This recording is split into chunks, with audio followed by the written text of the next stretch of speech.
솔직히 말해볼까요? 우리 모두 속았다고 생각했습니다. 아니, 속은 건 아니죠.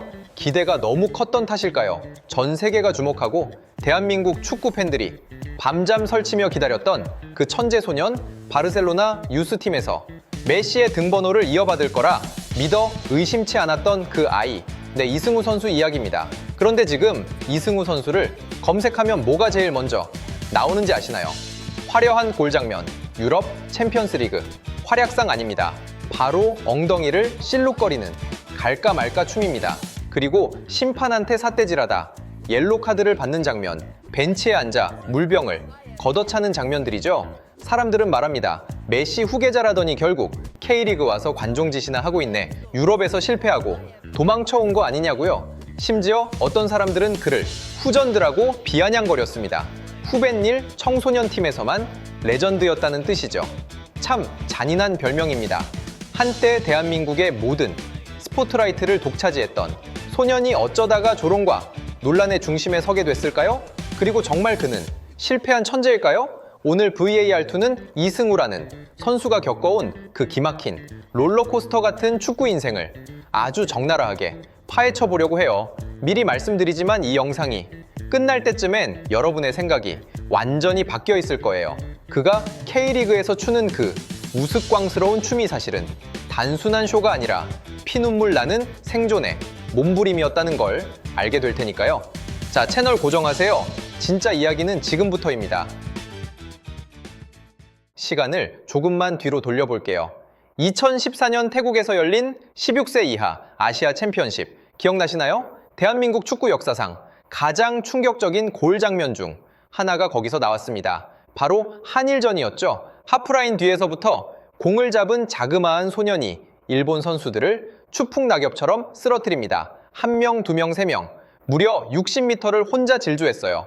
그리고 골키퍼까지 제치고 골을 넣은 뒤 그 당돌한 표정으로 카메라를 쳐다봅니다. 그 순간 대한민국은 난리가 났습니다. 드디어 나왔다. 이건 한국에서 나올 수 없는 재능이다. 언론은 그를 코리안 메시라고 불렀고 바르셀로나라는 이름값까지 더해져 그는 순식간에 신드롬이 되었습니다. 솔직히 그때 우리 모두 국뽕 한 사발 거하게 들이켰잖아요. 손흥민보다 더 큰 선수가 될 거라고 믿었던 분들도 많았을 겁니다. 그는 달랐습니다. 겸손하고 조용해야 미덕이라 여겨지던 한국 축구계에서 그는 머리를 샛노랗게 염색하고 골을 넣으면 광고판을 발로 차고 인터뷰에서는 일본 정도는 가볍게 이길 수 있다고 말했죠. 건방져 보일 수도 있었지만 실력이 워낙 압도적이니 그마저도 스타성으로 보였습니다. 마치 만화 속 주인공 같았죠. 키도 작고 왜소한데 그 큰 수비수들 사이를 다람쥐처럼 빠져나가는 모습. 우리는 그에게서 희망을 받습니다. 박지성, 손흥민을 잇는, 아니 그들을 뛰어넘을지도 모르는 역대급 재능의 탄생을요. 하지만 그 화려한 스포트라이트 뒤에는 아주 끔찍한 그림자가 드리우고 있었습니다. 이승우 선수의 인생을 논할 때 절대 빼놓을 수 없는 단어, 바로 피파 징계입니다. 바르셀로나가 유소년 이적 규정을 위반했다는 이유로 이승우는 만 18세가 될 때까지 공식 경기에 뛸 수 없게 됩니다. 한창 성장해야 할 나이에 실전 감각을 익혀야 할 가장 중요한 시기에 그는 강제로 멈춰 서야 했습니다. 이게 얼마나 치명적인지 아시나요? 축구 선수의 10대 중반 3년은 일반인의 10년과도 같습니다. 남들은 매주 경기를 뛰며 피지컬을 키우고 경기 감각을 익힐 때 이승우는 훈련장에서 혼자 공을 차거나 동네 풋살장을 전전해야 했습니다. 천재의 감각은 살아있었을지 몰라도 몸의 성장은 정체될 수밖에 없었죠. 징계가 풀리고 성인이 되어 다시 그라운드에 섰을 때 세상은 달라져 있었습니다. 동료들은 저만치 앞서가고 있었고 170cm의 작은 키와 멈춰버린 피지컬로는 유럽의 거친 성인 무대를 버티기 힘들었어요. 바르셀로나 B팀에서의 경쟁 실패, 그리고 이어진 이탈리아 베로나로의 이적, 여기서부터 이승우 위기론이 나오기 시작했죠. 하지만 진짜 시련은 벨기에 신트트라위던 시절이었습니다. 사실 이 시기는 팬들에게도 본인에게도 기억하고 싶지 않은 흑역사일 겁니다. 경기에 나서지 못하는 날이 길어지면서 사람들의 시선은 차갑게 변했습니다. 피지컬이 안 돼서 못 뛰는 거다. 불고기, 마카롱이나 먹으러 다닌다더라. 인성 문제 있어서 감독 눈밖에 났다더라. 온갖 루머와 조롱이 쏟아졌습니다. 한때 메시 소리를 듣던 선수가 벨기에 리그 명단 제외 멤버가 되다니 그 추락의 속도는 너무나 빨랐고 팬들의 실망감은 분노로 바뀌어 악플이 되어 날아왔습니다. 그가 벤치에 앉아 멍하니 그라운드를 바라보는 사진 한 장이 인터넷에 돌 때 사람들은 말했습니다. 이승우는 이제 끝났다고요. 2021년 겨울 깜짝 놀랄 소식이 들려옵니다. 이승우 수원FC 입단, K리그 행이었습니다. 반응은 어땠을까요? 환영보다는 우려와 비아냥이 더 많았습니다. 유럽에서 안 되니까 도망쳐 오는구나. K리그가 만만해 보이냐? 여기 오면 피지컬 좋은 수비수들한테 묻힐 거다. 솔직히 저도 반신반의했습니다. K리그는 생각보다 거칠고 투박한 리그거든요. 기술 좋다는 테크니션들도 떡대 좋은 수비수들한테 밀려서 짐 싸는 곳이 바로 여기입니다. 그런데 뚜껑을 열어보니 어땠나요? 이건 뭐 반전 드라마도 이런 반전 드라마가 없습니다. 이승우는 오자마자 보란 듯이 골을 폭격하기 시작합니다. 그것도 그냥 넣는 게 아니에요. 수비수 두세 명을 달고 다니면서 박스 안에서의 그 특유의 반박자 빠른 슈팅, 기가 막힌 위치 선정, 우리가 잊고 있었던 그 천재의 센스가 K리그 그라운드 위에서 춤을 추기 시작했습니다. 그리고 여기서 그 전설의 장면이 탄생하죠. 골을 넣고 코너 플렉으로 달려가더니 엉덩이를 실룩실룩 흔드는 그 춤, 일명 갈까 말까 댄스. 처음엔 사람들이 당황했습니다. 쟤 뭐냐? 상대팀 약 올리는 거냐? 그런데 보면 볼수록 중독됩니다. 얄미운데 귀엽고 건방진데 실력은 진짜고 이승우는 K리그의 흥행 아이콘이 되었습니다. 그가 공을 잡으면 관중석이 들썩이고 그가 넘어지면 모두가 숨을 죽입니다. 이승우는 끝났다고 말했던 사람들의 입을 실력으로 그리고 스타성으로 다물게 만든 겁니다. 이게 바로 우리가 기다렸던 악동의 귀환 아니겠어요? 자, 여기서 잠깐 분석 좀 해볼까요? 도대체 왜 잘하는 걸까요? 유럽에서 실패했다던 그 피지컬로 어떻게 K리그 장신숲에서 살아남는 걸까요? VAR2의 시각으로 보면 답은 하나입니다. 그는 싸우는 법을 바꿨어요.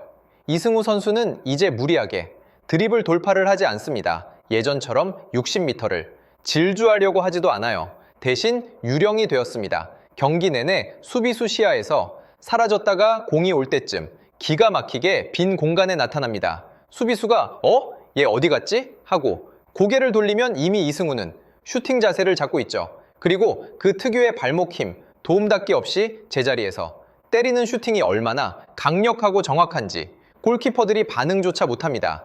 키가 작다는 단점을 무게중심이 낮다는 장점으로 승화시켰고 몸싸움이 안 되면 몸싸움을 할 상황 자체를 안 만드는 영리함을 장착했습니다. 이건 단순히 재능의 영역이 아닙니다.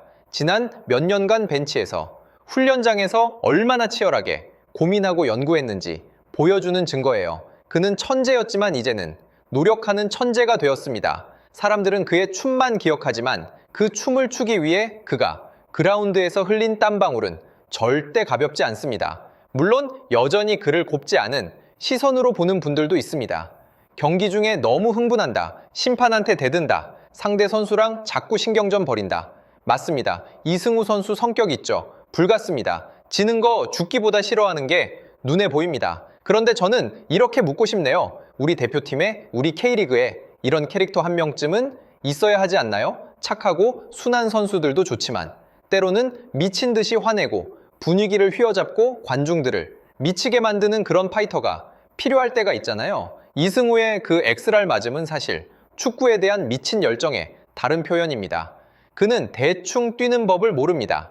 친선 경기든 리그 경기든 언제나 목숨 걸고 뜁니다. 그래서 화를 내는 거고 그래서 억울해하는 겁니다. 그 진심이 느껴지기 때문에 수원FC 팬들은 그를 수원의 왕이라 부르며 열광했던 것이고 전북으로 이적했을 때도 그토록 큰 이슈가 된 것이죠.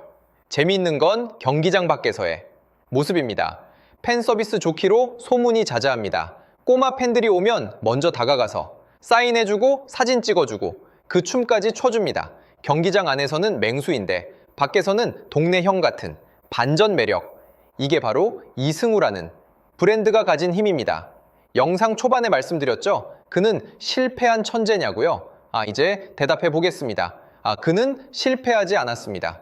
단지 우리가 기대했던 바르셀로나의 메시가 되지 않았을 뿐 그는 K리그에 이승우라는 새로운 장르를 개척했습니다. 하지만 여전히 풀리지 않은 떡밥이 하나 있죠. 바로 국가대표입니다. K리그에서 그렇게 골을 넣어도 득점 랭킹 상위권에 있어도 이상하리만큼 대표팀 명단에는 그의 이름이 잘 보이지 않았습니다. 벤투 감독 시절에도 클린스만 시절에도 외면받았죠. 팬들은 의아해합니다. 도대체 뭘 더 보여줘야 해? 이승우만 한 조커가 어디 있다고?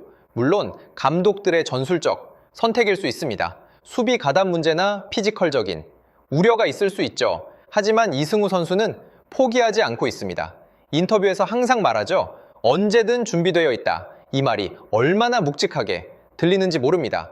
예전에 그 당돌했던 소년이 아니라 산전수전 다 겪은 베테랑의 품격이 느껴지거든요. 2024년 10월 국가대표에 잠깐 모습을 비췄습니다. 짧은 시간이었지만 그의 눈빛은 여전히 살아있었습니다. 월드컵 무대에서 그가 골을 넣고 그 익살스러운 춤을 추는 장면, 상상만 해도 짜릿하지 않나요? 아마 그 장면이 나온다면 대한민국 전체가 뒤집어질 겁니다. 이승우 선수를 보면 참 묘한 감정이 듭니다. 어릴 적엔 너무 잘나서 부러웠고 유럽에서 힘들어할 땐 안쓰러웠고 K리그 와서 춤추는 걸 보면 웃기면서도 한편으론 짠합니다. 마치 사촌 동생이 명문대 갔다가 자퇴하고 사업한다고 고생하다가 결국 대박 터트린 걸 보는 느낌이랄까요. 그는 이제 더 이상 코리안 메시가 아닙니다. 그리고 누군가의 후계자도 아닙니다. 그는 그냥 축구선수 이승우입니다. 키는 작지만 그 누구보다 존재감이 큰 선수, 욕을 먹어도 실력으로 증명하고 조롱을 유쾌함으로 받아치는 멘탈갑. 어쩌면 우리는 그동안 그에게 너무 완벽함을 강요했던 건 아닐까요? 그는 그저 축구가 좋아서 미친 듯이 달리는 청년일 뿐인데 말이죠. 오늘 VAR2는 여기서 마칩니다. 여러분은 이승우 선수를 어떻게 생각하시나요? 아직도 거품이라고 생각하시나요? 아니면 K리그를 넘어 다시 한번 세계를 놀라게 할 준비가 된 진짜 백이라고 생각하시나요? 제가 장담하는데 이 선수의 쇼는 아직 끝나지 않았습니다. 아니 이제 이 막이 시작됐을 뿐이죠.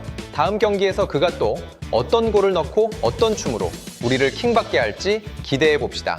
여러분의 생각을 댓글로 남겨주세요. 특히 내가 국대 감독이면 이승우 무조건 뽑는다 대 아니요 아직은 좀 부족하다. 치열한 토론 기대하겠습니다. 지금까지 VAR2였습니다. 구독과 좋아요는 이승우 선수의 댄스 실력을 향상시키진 않겠지만 저를 춤추게 합니다. 감사합니다. 그라운드의 휘슬은 아직 불리지 않았습니다. 다음 이슈도 오직 VAR2만의 각도로 판독하겠습니다. 가장 날카로운 분석을 원하신다면 지금 구독하고 VAR룸에 입장하세요. 결정적인 순간을 읽다 VAR2였습니다. 감사합니다.